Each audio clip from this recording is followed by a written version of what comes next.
Hello everyone! Today I will be trying to extract and purify pine tree resin, which can be used to make candles and fire starters, among other things. So I decided to go to the forest and collect a bunch of resin. Before we can proceed though, we need to freeze it so it can be easily broken apart. Now that it's frozen, I'm going to use my hammer to break it up.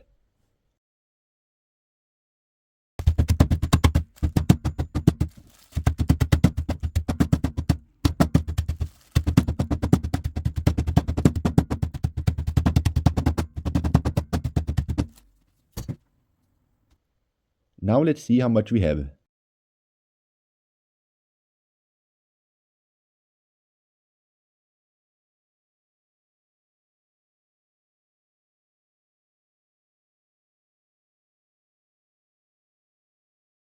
"44.4 grams. That's pretty good considering I spent like half an hour scraping trees. Okay, now the next step is to dissolve the resin, so we can easily filter off any pieces of wood and other junk that we don't need. For this, I decided to go with some normal household rubbing alcohol. If you can get some pure ethanol, that would be preferable, but let's mix it around a little, then place it on my hot plate to heat it up.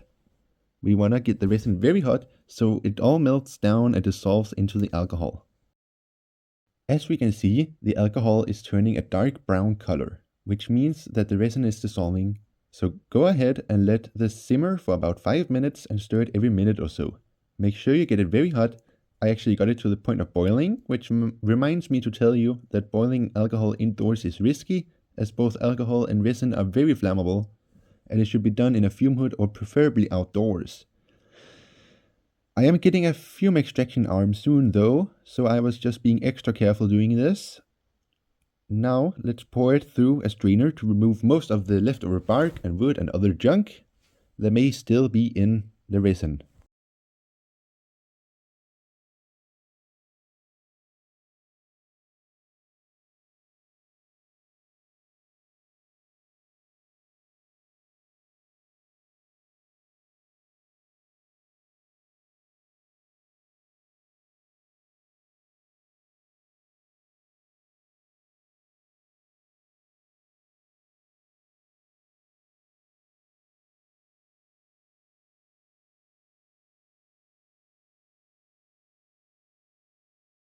Make sure you use a science dedicated strainer, as it will be very hard to clean afterwards.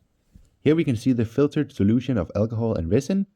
Now what I'm going to do is put this on my hot plate and heat it up again.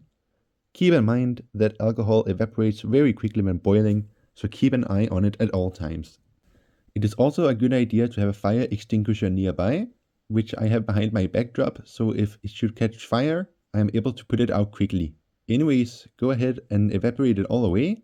You can also let it naturally evaporate on a plate or something, but I'm impatient, so I chose to boil it away.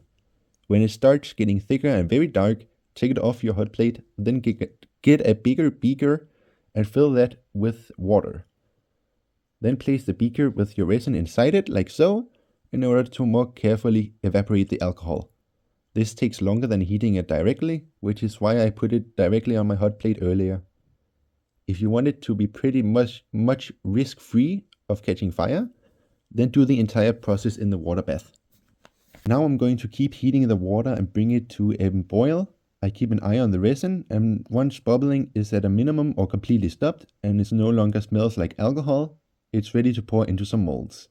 For my molds, I'm using some empty candles made of aluminum, as you see here.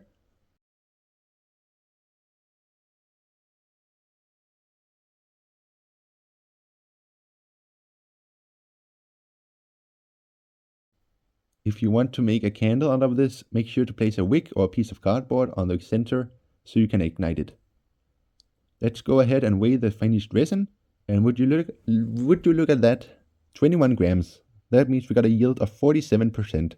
Not too impressive, but I did also scrape a lot of bark off the trees when collecting my resin, so that's probably the reason. I hope you enjoyed this video and you have learned something new. Be sure to subscribe or like the video to see more chemistry videos like this one. Thanks for watching.